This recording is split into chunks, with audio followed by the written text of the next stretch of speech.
Hello, folks. Yes, it's live. Live. We're on live again. It's alive. It's alive. That's right. You got it.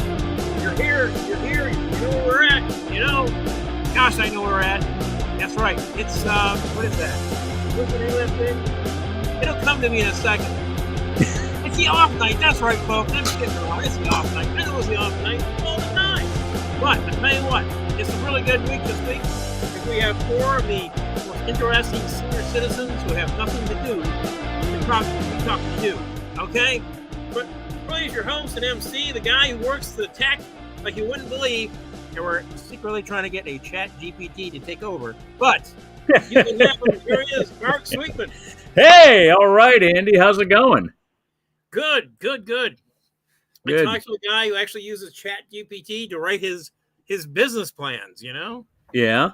He puts it in, and it comes out much better than he was ever able to do it. So Isn't that the idea of artificial intelligence? It learns every day. It learns more, and so it's smarter every day. I know. It's like I remember that. There's that one. They did so well. One of them decided he was talking to the person he was supposed to be working with, and it said he should leave his wife. She loved him. Really? The GPT. Really? Yes. It's like, okay, you know, so that's what we got to look forward to. It's very interesting. You know, if you see all these things, like, do you ever watch that Boston? It's called like the Boston Equipment or whatever, but they have the robots there. Oh, they have the fake. The big product they have, the one that's selling for them, are the police dogs that they have. Yeah. They go out and they fuse bombs and things with it. They walk like dogs. Without head, basically, they get the feet and legs of a dog and the body of a dog. Yeah, and they have cameras in their heads, so you can know they can zap you. So all kind of stuff. Yeah, it's pretty wild. Yeah, it's like how would I don't know how I would feel having that patrolling my town. You know, it's like it'd be kind of like it would be a little too futuristic for me. I almost prefer they'd have like some sort of hair on them or something. You know, just I don't know. Or if they made it look like a Bebop or something like from Star Wars or something, you know? Yeah. You know? Yeah. Well, before I bring everyone else out here, I'm going to get to Susan's poem. Susan is not with us tonight. Oh, and okay. I got a preview of her poem, which I don't get when she reads. You know, I hear it when you guys do, but I get a preview. And I think she was busy this weekend because it's only 8 lines and 2 topics this week, but that's okay. At least it's timely and it's fresh and it's new and it's not stuff that was written before. So it's a haiku. That's basically it. She did a haiku this time. It's the Off Night poem by Susan Sweetman, May 15th edition. Here we go. Trump wants the Carroll verdict overturned. Mr. Trump, is there nothing you have learned?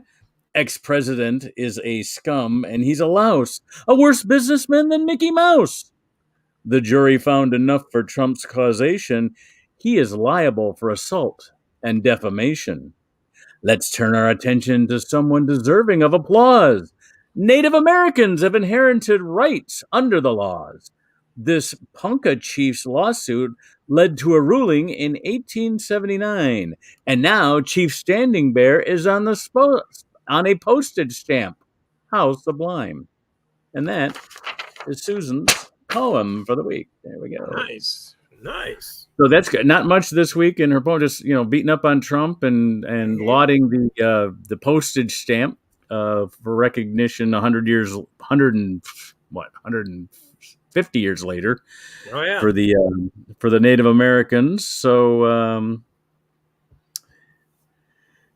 so we can go back to talking about sports and movies again, I guess, because she didn't leave us much to talk about. Well, I tell you, I did something this weekend. It was kind of weird. What happened this weekend? I went and found my inner Viking. I went to throw axes. Oh, how was that? It was pretty interesting. I didn't realize how much of a connection to fly fishing and axe throwing there was. Well, there you go. It's all on the wrist, you know. So I ended up finding out that I was able to hit quite a bit. It was all right. I didn't kill anybody, but I watched. That's always good. That's always good in axe throwing, that you're not killing it. Well, unless you're in battle with somebody. Unless you're in battle. So I think I learned a lot from watching The Viking with Kirk Douglas and The Long Ships with Richard Widmark. In both those things, they were throwing axes left and right. So, well, let's get our other regulars into this conversation. Here he is from Southeast Michigan, traveling and carrying passengers throughout. It's Jason. Oh, and he does comedy too. It's Jason Grant, everybody. That's right. Think of me as Andy Jensen's hit the wrong personal button? battle axe. We'll get to Jason in a second. And now from the East Coast, our favorite Manhattan radio man and comic, longtime friend of mine. Here he is, Sam Greenfield, everybody. There's Sam. Now I know who you look like. I guess they're coming on now. You look like Richard Gere. You look like Richard Gere in An Officer and a Gentleman. Oh, him, yeah. Yeah, well, he is a captain of a ship of sorts, Oh, you're talking about me? Yeah. I'm way older than Richard Gere in well, I'm not talking about Father Christmas over there. Yeah, I'm talking about you. yeah, I'm the bearded one, Well, at least at the axe throwing place, you might find a wife there, Andy. Wife and a girlfriend at the same time. Possibly, yes. At an axe throwing place? An old battle axe. I have an old battle axe for a wife. Did you? Well, you saw the movie The Vikings? Yeah. Fantastic movie. When Ernest Borgnine jumped into the den of wolves? Yes. Right. Hand me my sword. I'm going to Valhalla. Yes. That's a great story. This is what I would have done. Hand me my sword. Okay, everybody. Rock, paper, scissors. Here we go. Well, he jumped in because he was married to what's her name. That's what made him motivate to go in. Ethel Merman? Ethel Merman, yeah. Couldn't get a hold of Melvin Belli fast enough. Ernie Borgnine was married to Ethel Merman? I thought it was Shelley Winters. Why did I think No. In fact, if I was married to Ethel Merman, before I jumped in, I'd say, cover me with meat.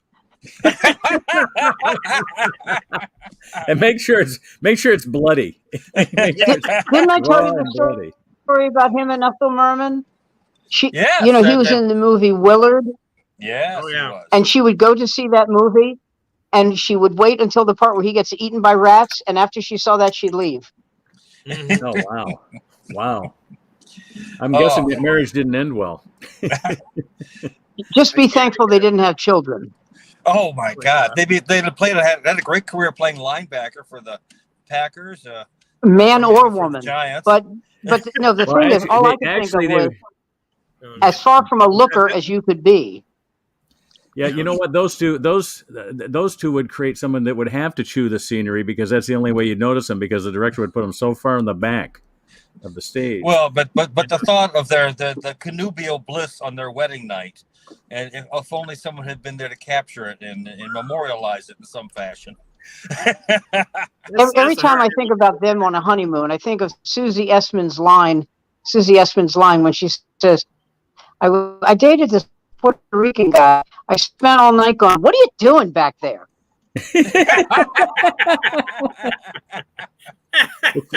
Is Susie still working? Do you ever see her around? She's on the Larry David Show. Oh, okay. I didn't know that show was in production anymore. I guess I got to keep up. Yeah, one more year. Oh man, that one longer. I don't think she does. I don't think she does stand up anymore. Okay. Because she's married now. She's been married for a few years, and she lives in upstate New York. Now, when I say upstate, I don't mean Albany. I mean like Westchester. Right. And what else do I know about Susie? She's a vegetarian. And she used to live right across the street from Stand Up New York, and she had an apartment with a beautiful ceiling fan. And I said, "That fan looks beautiful." And she said, "It's right over my bed." I said, "Well, that's what makes it beautiful." I said, "If only I could actually see it." And she went, "If only." Oh dear, my goodness! There was such a time. So, Mark, why did you get your hair cut? I didn't know it was going to be this short, but I went into my barber and I said, "I don't want to see you again until September."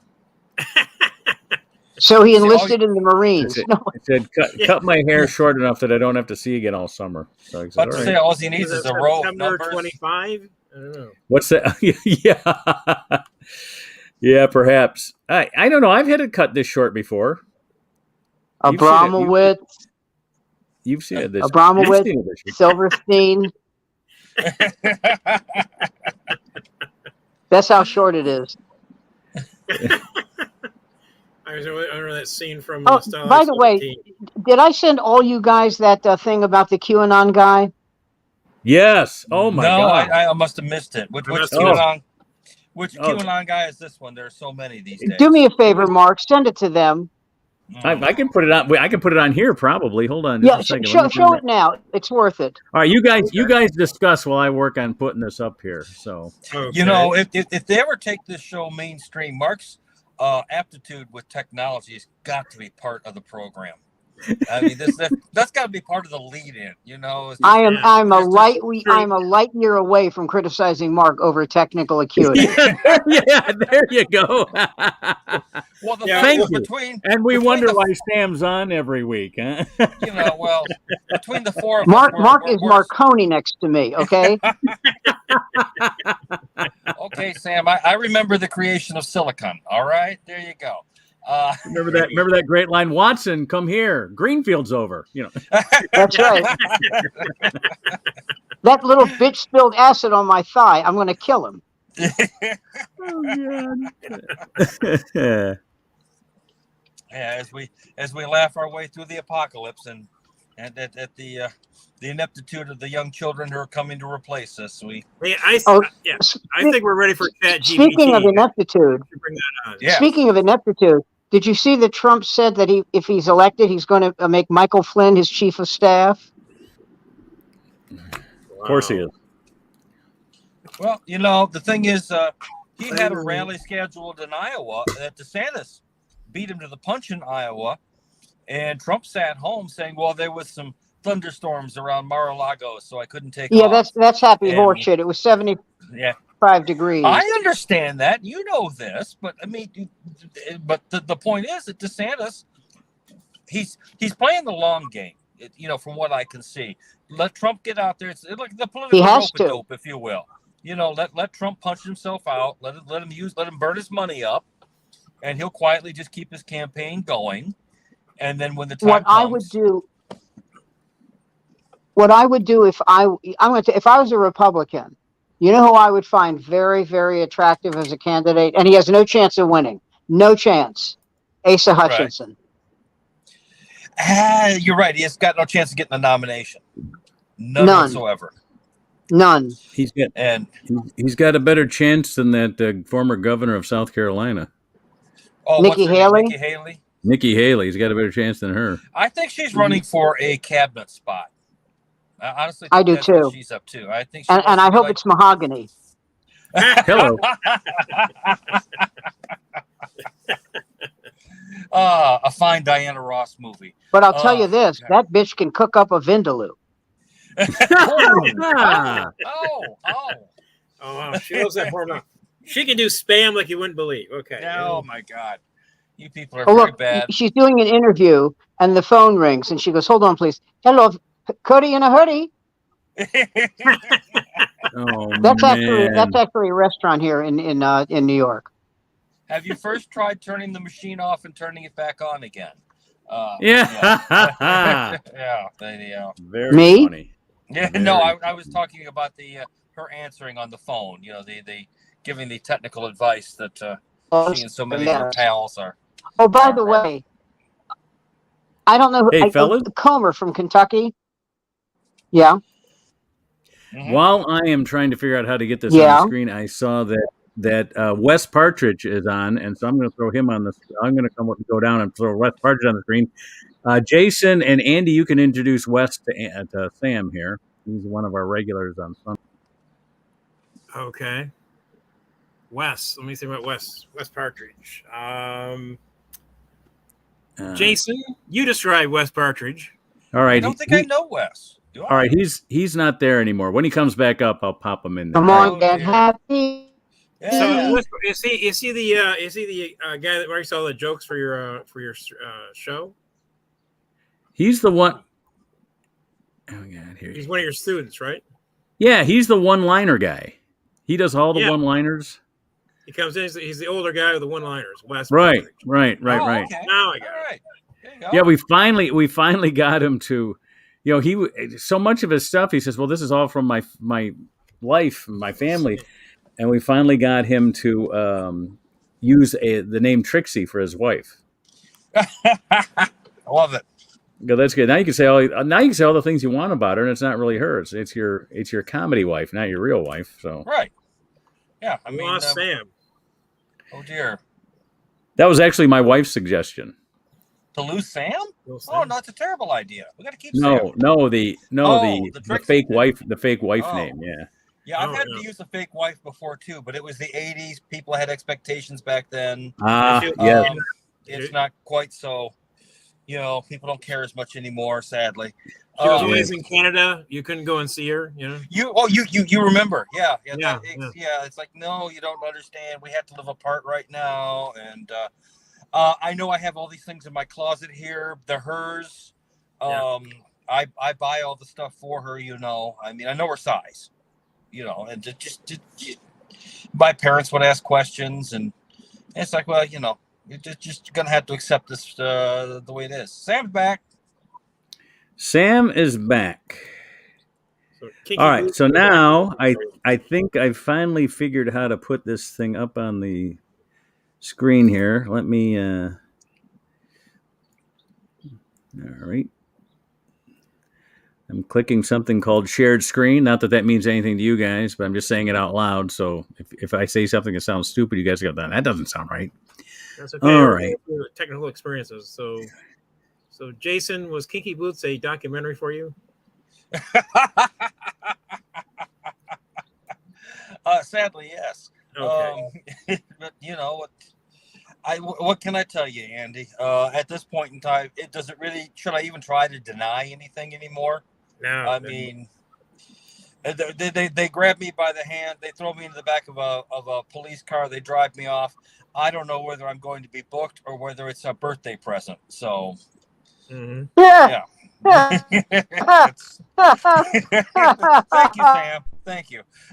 Comedy for one, ladies. Happy and gentlemen. birthday, Mr. President. Here you go. Looks like Oh, you've been bad. God. You're going to jail. Yeah. Hit it, boys.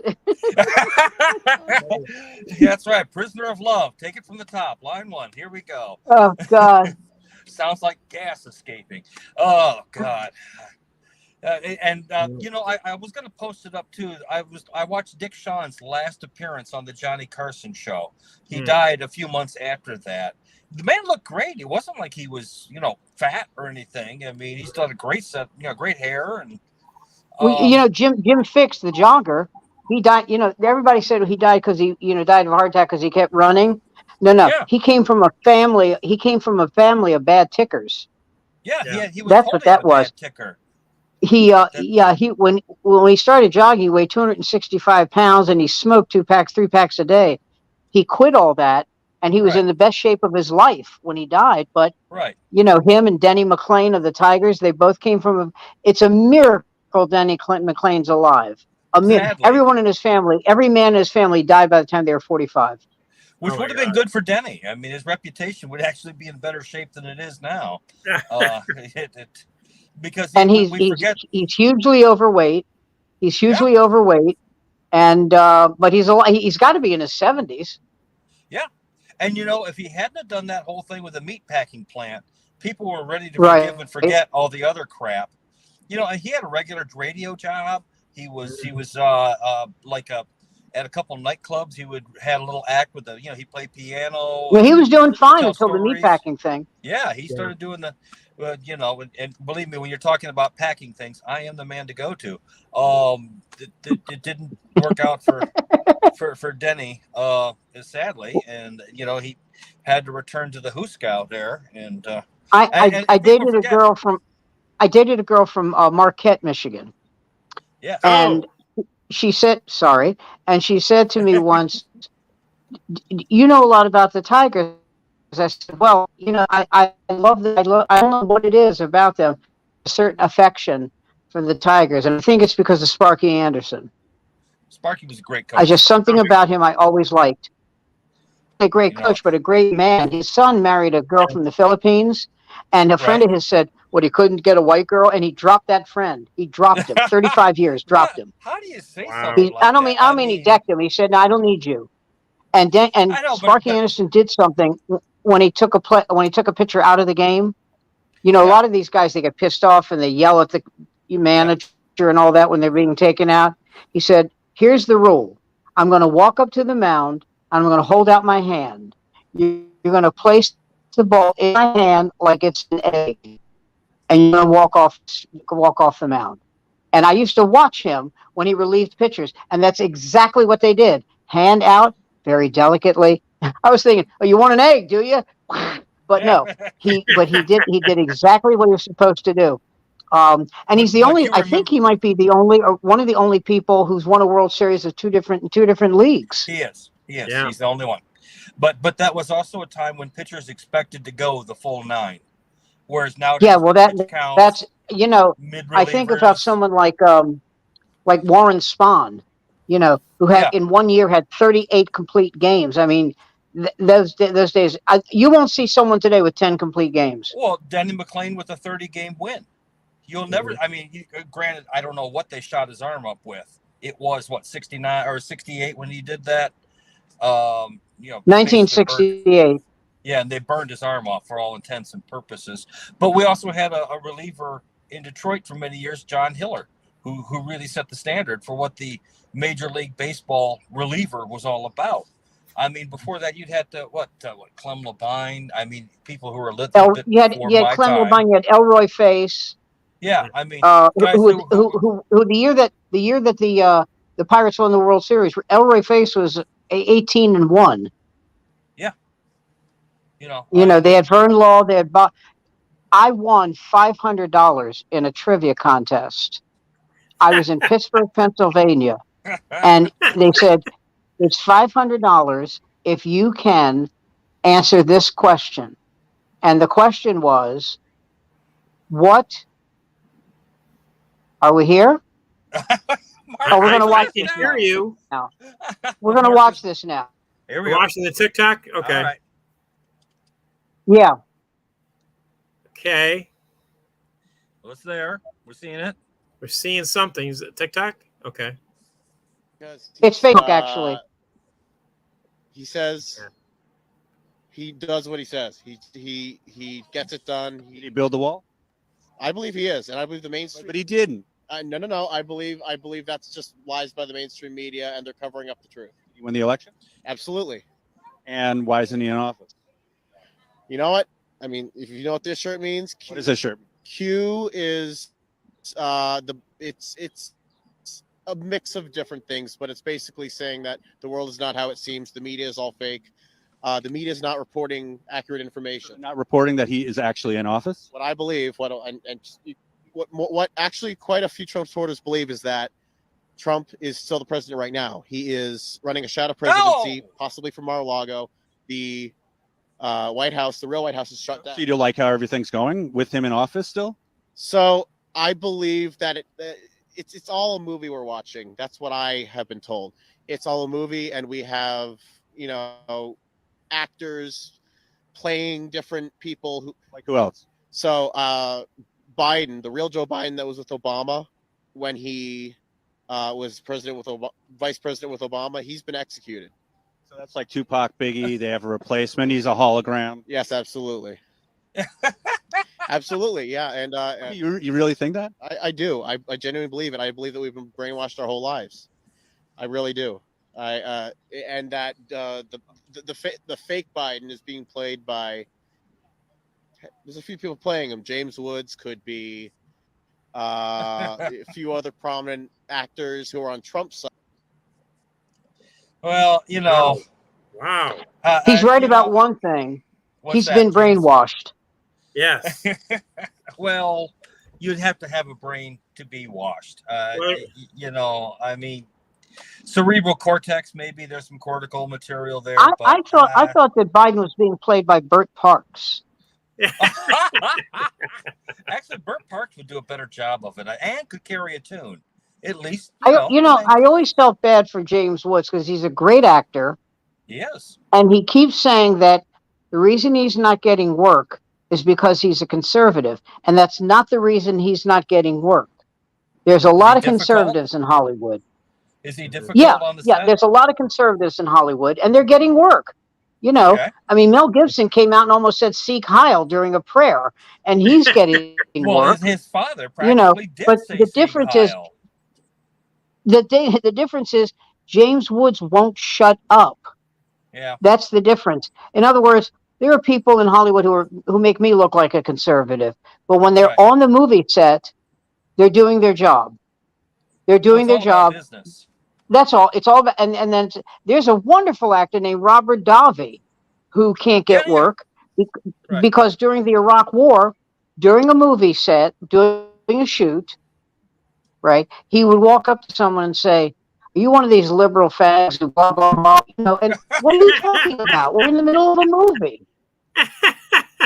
Oh, I'm sorry. I thought that was one of my lines. No, but Davi can also I sing mean, like Sinatra. He's an incredibly talented man. oh no, he's a terrific. He's a great entertainer, but he won't Yeah. shut up. I mean, James No. Woods is marvelous. He was Yeah. in Once Upon a Time in America, Oh and my God. the thing with Jeff Bridges, and oh God, take a look at me now.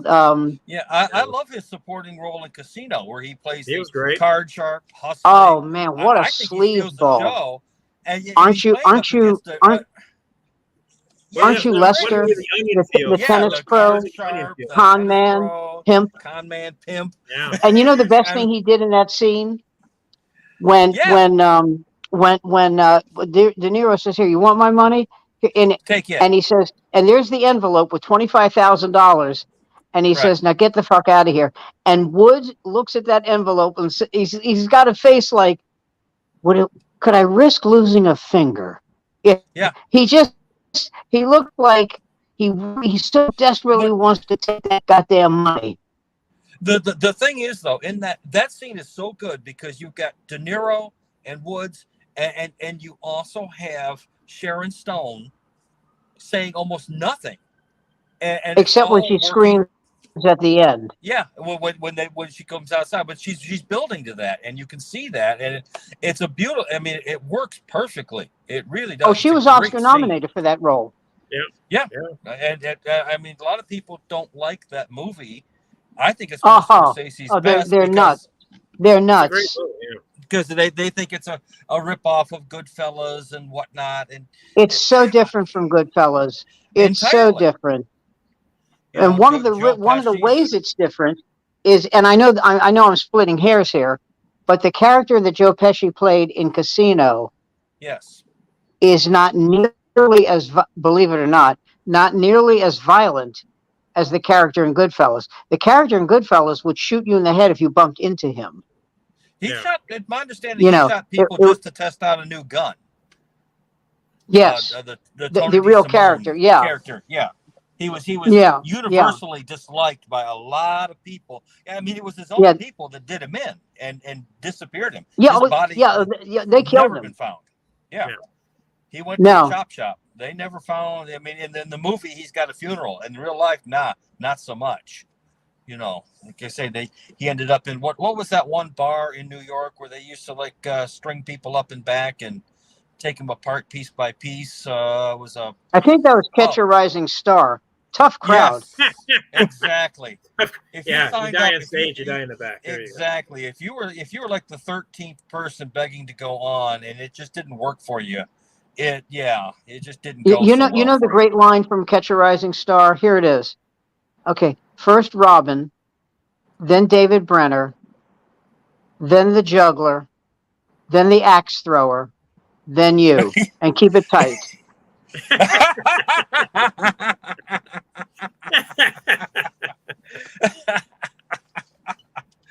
Oh God! Hey, but Dick Shawn, I mentioned him a little bit earlier. Is that watching? Back to that. Yeah, I mean, watching his last performance on Carson, and then it occurred to me just how physical he was. I don't know if he was an actor who did comedy, whether he was a stand-up comedian who acted, but he really was about he wasn't just telling jokes. I mean, he was using his whole body when he was out there on that stage, and Well, like it was, Mad World when he yeah. played, ironically, Ethel Merman's son. Merman, yeah. Well, another performer there, Jonathan Winters. I mean, Well, he reminds me of a guy that everyone says Robin Williams takes strictly after Winters. That's not entirely true, and you're right, because I think No, I never thought that. Really. Well, no one ever made me more face you're freezing up again. Damn it. Than Jonathan. his face is melting. No. This is a Twilight Zone episode. They're all melting. I hope not. God, speaking of Twilight Zone The episodes, one where he's a pool shark. You remember that show? The one with Jonathan Winters and Jack Klugman. yes. Yeah. Sorry, And he played that state. That wasn't comedic. Can't hear you. Yeah, your phone's dying on you again. I'm sorry, dude. Well, How about now? How about now? A little better. Can you hear me now? Yeah. How about now? Yeah. Yeah. There you go. But no, that was the one where Jack Klugman said, I'm the greatest pool shooter in the world. I can prove it. And Jonathan Winters was the greatest pool shooter. Dead. Comes back to Earth and he says, if you beat me, you'll be the greatest. But if you lose, you'll die. And he beats him. But then every time someone says, I can beat the greatest, you hear this, Joe Delaney, please report. Yeah. Damn. Funny Klugman was another one who again could really use physicality in a very affecting way. He really understood what the camera wanted, even on something like the TV screen, which is not, I think, easy for anyone to do. It's Zero Mostel and the producers who he had no off switch. He couldn't turn it down, but for the producers and for the movie, it was perfect. You needed Zero to be at 100%. But at other times, again, Wilder, in the producers, if you see how Gene Wilder sort of constrains himself, so it's just about a bunch of little things, and again, he plays off well against Zero Mostel, because obviously Mostel's the big, loud, boisterous, and Wilder playing the the nebbish, if you will. Yeah. And I mean, it was again, Brooks really knew what he was doing in terms of casting. I mean, aside from the fact it was a hysterical. I mean, he made that movie, 67 or 68? I mean, it was before Blazing Saddles, I believe. Oh yeah, that's where he got the money for Blazing Saddles. Partially was by selling the producers, and then getting and of course Blazing Saddles had a money issue, which is what precluded Richard Pryor from playing the role that Cleavon Little eventually played, Sheriff Bart, which is why Pryor removes his name off the script, because he was intending to play it, and they're like, listen, we need a bankable star. This Pryor kid's good. Obviously, he's funny, but we're not going to put millions of dollars down. I mean, if the producers had made more money, maybe things could have been a little different. But again, Blazing Saddles is made in 73, released in 74, memory serves, or 72. Honestly, I don't think Richard Pryor would have done a good job in that movie. I don't know. Well, it's hard to say now because we see Cleavon Little, and so we know how good he is. Yeah. I mean, and the thing with Richard Pryor though is he is a comedian. Yes, and I think he would, what Cleavon Little brought to it, I thought was more of the actor comic approach. So you look at Richard Pryor though in the movie Lady Sings the Blues, where he doesn't have a big role, but he does have a very, very difficult role, and he's not playing a comedian in that. He gets beaten to death. He's a heroin addict who gets beaten to death. So the man had range. He had skills. Yeah. I mean, I think Cleavon Little definitely was a better actor.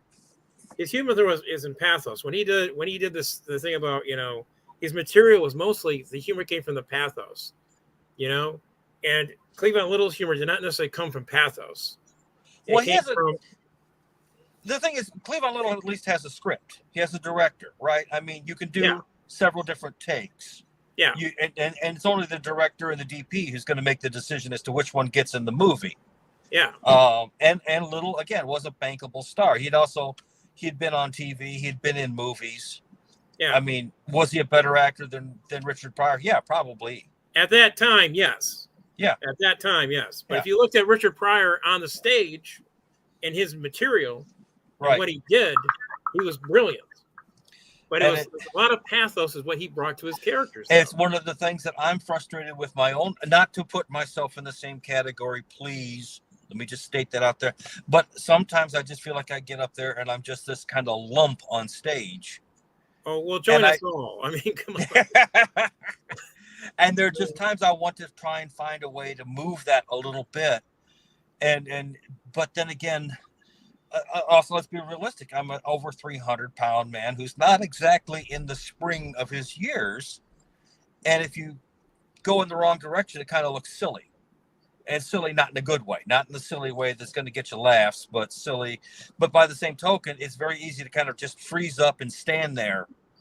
And then again, which is one of the reasons why I've been looking at how some of these guys act when they're doing their act, when they're doing their bits, either on Carson or in a movie or some variation of the two.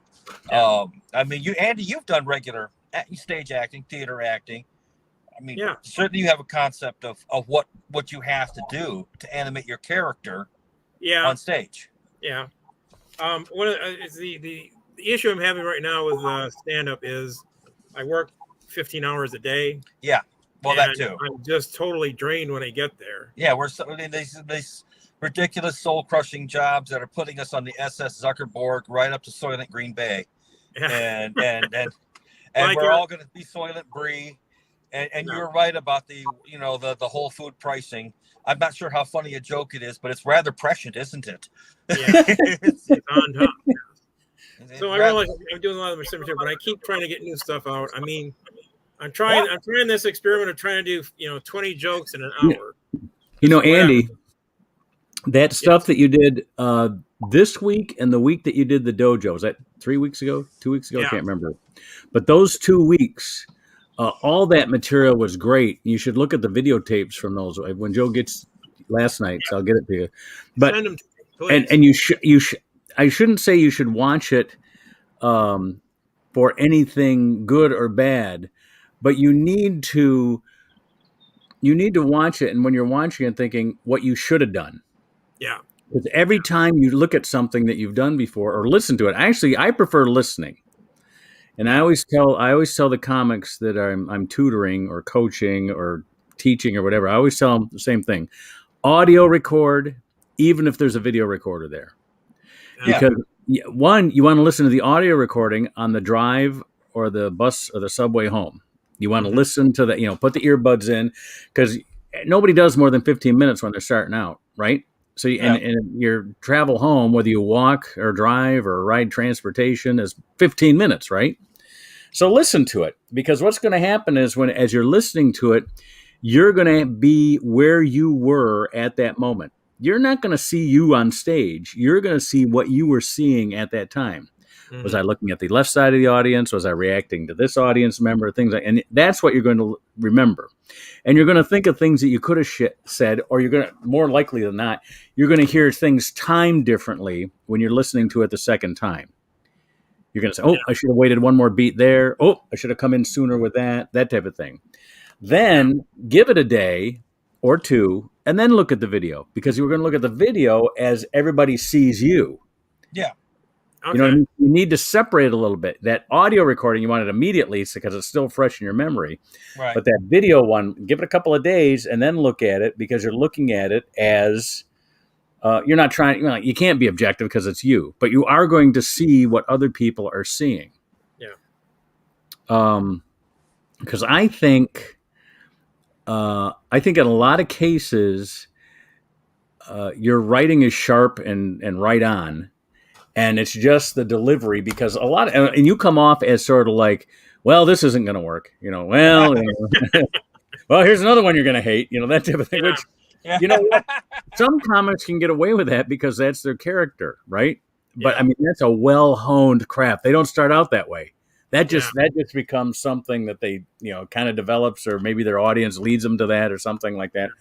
But to start out that way, that's just telling the audience, so this guy doesn't have much confidence type of thing. Yeah.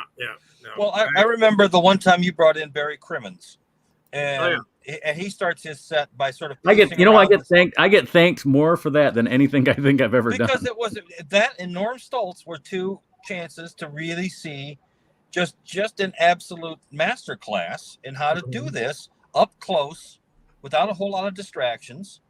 I mean, I still think of the Norm Stoltz routine whenever I try and do mine.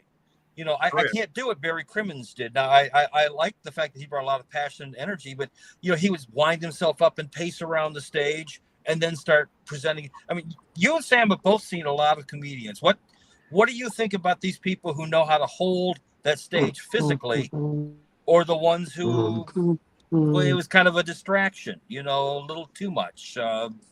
Right. Because it is a physical medium as much as it's spoken, right? I mean, people are looking at you. That's what Chili always used to say. He says, you know, everybody thinks it's writing, but people are looking at you. If it was all writing, you'd put it on paper and you'd sell it to the newspaper. Yeah, but you just have someone read it for you or something. Exactly. You know. Yeah, there has to be some presentation involved in it. Yeah, I mean, from a certain nonchalance to something a little more active. Andy, what do you think? Now, you've been there. Have you been there with Ned Rice? Yeah. Joining us. What do you think of Ned? Ned on stage? No, Ned as a instructor, a tutor, Oh, he's great. He's great. He what? I thought he was great as an instructor. Yeah. Yeah, I mean, I'm just as a mentor. You know, I think he does a great job. Yeah, he's perfect. He's like the greatest guy. His techniques, you know, as you can tell, is very seasoned stuff. He's writing new material, and we had a discussion. After one of the sessions, and I said, you know, I said when Chili and I did this together, he said, I like having you here because, you know, we can play good cop, bad cop. And I said, the problem with bringing you and with Chili passing away and my taking over Chili's spot and you taking over my spot as the helper is that we're both bad cops, and one of us has to go back to encouraging people. You know. Yeah, Ned, you got something else to say? Yeah, you look fat on stage too. Now do something. He said something that sometimes, and everybody really respects him, right? And so, and I always have to stop them and say, "Don't listen." That's, you know, just remember, Ned Rice is not the audience. Ned Rice is somebody who's a comic and can teach you things, but we don't have as many comics as we have today. If everybody tried to be like the person that was already making people laugh, everybody's got to do their thing and they got to do it their way, you know. Mm-hmm. And all we're trying to do is help you discover your way. We don't want you doing it our way. And so sometimes Ned will in the dojo will say, and he'll say, "What was that line again?" And they'll repeat the line. He goes, "No, that just doesn't make me laugh." And so then we'll go, "All right, well," and then you'll see like Wes will start scratching out. No, that's one guy. That's only one guy. If you had a crowd of 400 people and 399 laugh and one doesn't, you win. You know? Yeah. Don't let one guy do it for you. But Ned is so funny too because he like me. You know, we're both. I'm 63. He's 64. So, you know, we get these 33-year-olds half our age telling jokes, and they'll say something, and Ned will just up and go, "What does that mean? I don't even know what that means. Explain it to me." He goes, "Oh, okay. Well, your audiences, yeah, they'll go for that." Well, and the bad news is if you actually work hard to try and understand younger people, you end up on an FBI watch list. There you That's go. your act, I hope. Well, I was explaining that I was doing research. It didn't work out. Yeah, you know, I was just. You know who does it the best? And I was always jealous of him when I was in my late 20s because he was in his early 20s. And then when I was in my early 30s, he was in his late 20s. Always like 5 years behind me. And I thought, man, he's getting way further than I am. And I'm jealous of him. And that was John Heffron. Yeah. Yes. But now he's my freaking hero because that guy, no, seriously, he's almost 60. He's almost 60 years old, right? And he's doing stuff about being a grandfather now. Yeah. And here he was doing stuff about the big wheel, riding the big wheel, and stuff, and his audience. All he's done is taken that and turn it and give it to his kids. Yes. He talks about the kids going like the kids over there twanging. Before it was him doing it to his dad, and back in the room twanging. Yeah. Just transferred it to him looking at the kid. I love that. One of my favorite lines of his, and God, I can't steal it because I'm too moral for that, and I can't buy it because it's too good of a line for him. Everybody associates it with him. But I love this line. I wish I had written it. He goes, my grandfather has a closet full of Tommy Bahama shirts and shorts. And it's not like they're different. They're all the same. 5 of the same shirts, 5 of the same shorts. And when I was a kid, I thought, what's wrong with this guy? And now I'm thinking, genius! And I love that line. The setup alone on that is great. That is so. And the thing is, what I love about it is you'll see kids laughing at it too. So that his show has now become one where you can take your grandkids or grandkids can take their grandparents to see, and everybody has a great time. Yeah. I'll be taking somebody. And he still works clubs 30, 35 weeks a year. And that's, he's up in the upper echelon there. So he's probably making $5,000 a week doing it. So he can make a decent living at it. So God love him. Must be nice. Hats off. He was out in California all that time. I'm just kind of like, I see him. You know where I see him? Movies for the last 20 years. The only place I've seen John, I've seen him twice when I opened for him at the Ann Arbor Comedy Showcase. Mm-hmm.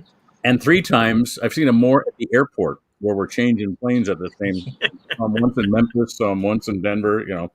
We're just changing planes. We're not even on the same flight. We're just crossing paths in the airport. You used to see a lot of comics that way. Oh gosh, that's wow. So did he ever do any film out there, any movies or anything? You know what? They tried to get him a TV show. Nothing ever worked for him. But he's not a drug addict, so he can play clubs the rest of his life. Yeah.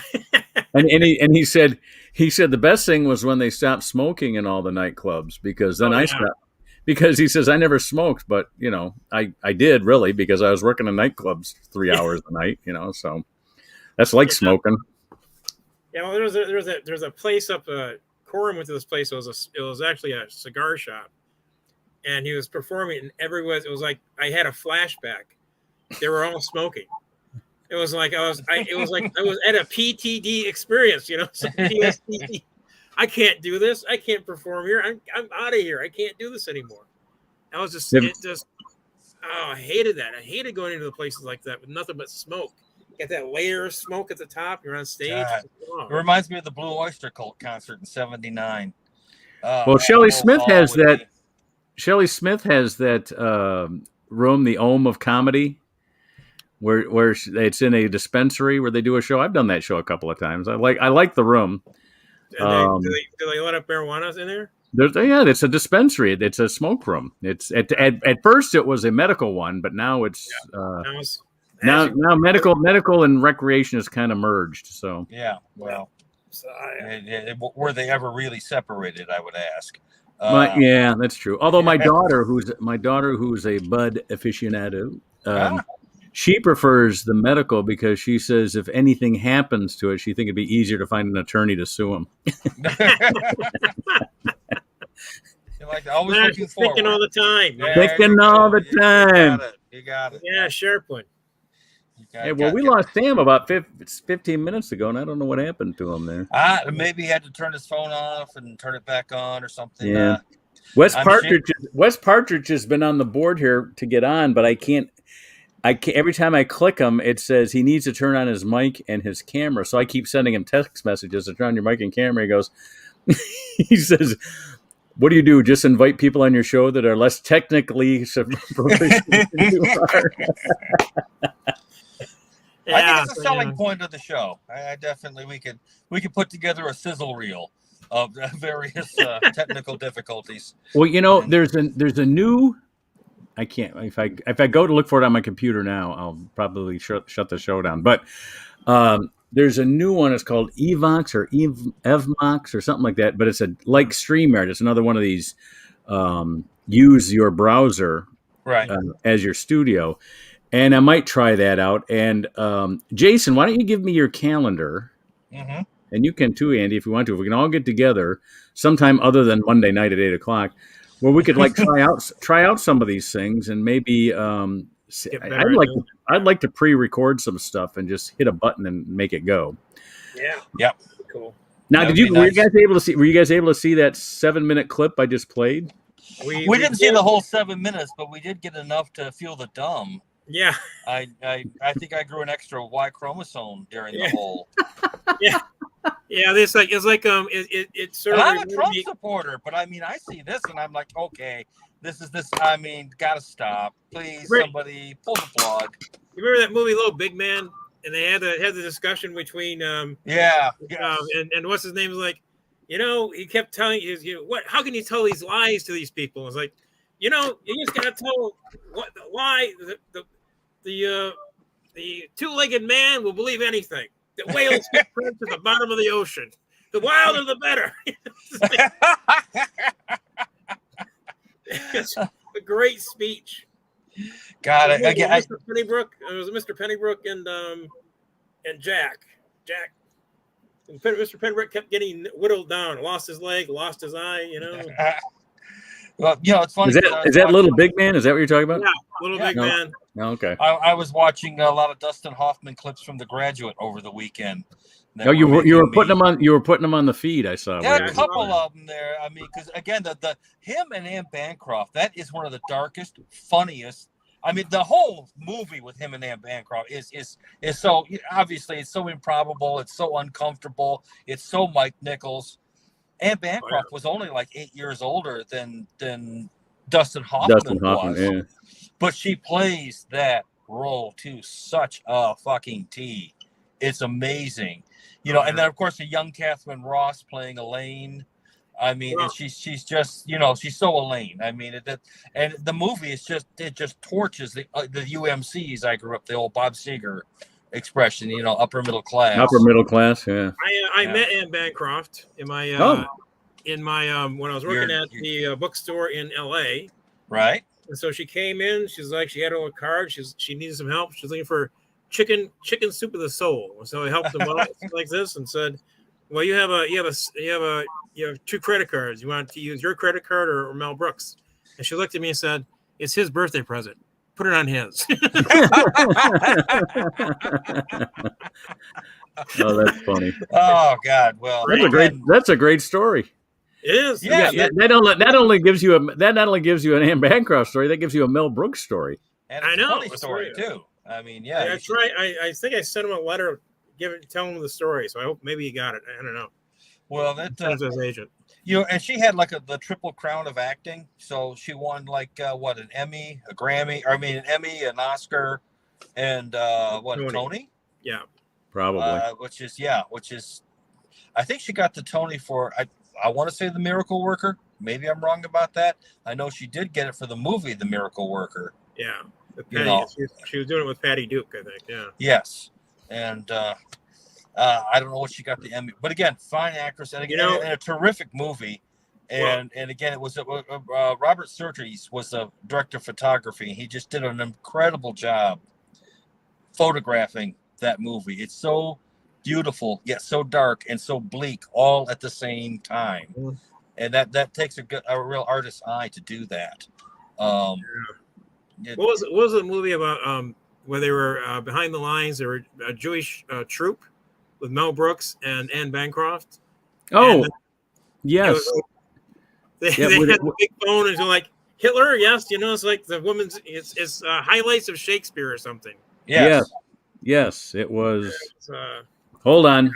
We go to Google for our answer on this one. Okay. Well, and while he's the reason I mentioned that is I think she did that on Broadway. Okay, go ahead. Well, and Mel Brooks during World War II was in the Army. He was trained as an electrician. And what he did during World War II was he disarmed mines. That was his job to go. They did not have the dog mine disarmer at the time. They had a little Jewish guy named Mel who also played drums. So Mel Brooks and Anne Bancroft in a film during Nazi concentration. But you had to believe that helped to. He wasn't going to be a man who was going to be fazed by a whole hell of a lot after you disarmed German minds. You're at 18 years old. You're disarming German minds. Yeah, I think you're pretty much. Yeah, you got balls. Everything's up from that point. You know. Yeah. That Anne Bancroft and Mel Brooks were in together. But the reason I mentioned is I think she portrayed this character on stage, and I think she may have gotten the Tony for that. Bancroft met Mel Brooks at a rehearsal for Perry Como's variety show Kraft Music Hall. Bancroft and Brooks married on August 5th, 1964, at the Manhattan Marriage Bureau near New York City Hall, and remained married until her death. It's not giving me the answers I want. I guess it's not. It's more artificial than it is intelligent here. Well, there you go. Yeah, for the chat GPT. There we go. And Bancroft. Well, a bunch of people talking to their phones. I feel just like I'm driving college students. There you go. You got it. I'm looking for Anne Bancroft. Here we go. Well, they wouldn't know who Anne Bancroft was. She didn't appear 17 minutes ago in something. So, although I did propose that, as you know, Netflix has had quite a bit of slapback over casting an African American woman in Cleopatra documentary. It has caused a bit of a flare up. The Egyptians are not happy with it. I suggested the sort of cure for that situation would be to reboot the blaxploitation film Cleopatra Jones with Brie Larson. Oh, okay. Great joke. Good to see it did well. Oh, yeah. Yeah, it'd be perfect. Yeah, I'm listening to you. I'm really listening to you. Yeah. Exactly. Yeah, that one. Do that one. Yeah. And who doesn't love great references about 50-year-old blaxploitation films of the early 1970s? There we go. Let's keep it in the 60s. Hey, in the 60s. Here he is. We've been researching Anne Bancroft and Mel Brooks there, Sam. Anything you want to hop in on? I actually got on the iPad. I got on the iPad. Can you see me on the iPad? On the iPad. Great. Awesome. And you know what? We've got 3 minutes left on the show. So you need to answer. What was the movie that Mel Brooks and Anne Bancroft did? One of their last films. Silent Picture. No, they were in the German. They were. That was the one with Jack Benny. Originally with Jack Benny. Yeah, they were Nazi Germany. I can't remember the name of that film. Right, it was originally with Jack Benny. The Miracle Worker. They pretended to be Nazis. Yes. What was the name of that film? But Benny did it like 30 years before them. Yeah. Okay. And what was it called when they did it? Do you remember? Why doesn't somebody Google movie with Mel Brooks and Anne Bancroft? I did, and it came up with about 18 articles about her funeral. And that wasn't a movie, was it? No. How about movie about Nazis with Jack Benny? Oh, there you go. Movie about Nazis with Jack Benny. We'll get that in just a second here. Here is information from Wikipedia. To be or not to be. There we go. To be or not to be. That's it. Yeah. Fine, Phil. Thank you. Andy the gunslinger back there with his Andy the Google gunslinger. Well, it's been another hour. I'd like to say hello to Wes Partridge, who tried to get on the whole hour, but he couldn't get we love you. He couldn't. What's his name? Wes Partridge. Come on, get happy. Exactly, the very same, Wes Partridge. Anyway, he couldn't get on because he couldn't get his mic and his camera going. I'll probably do a private session like I did with Sam a couple weeks ago. He couldn't get on the Partridge bus either. He's always left behind. Well, I have no idea how I got on iPad, but I'm going to try to I'm trying to memorize it.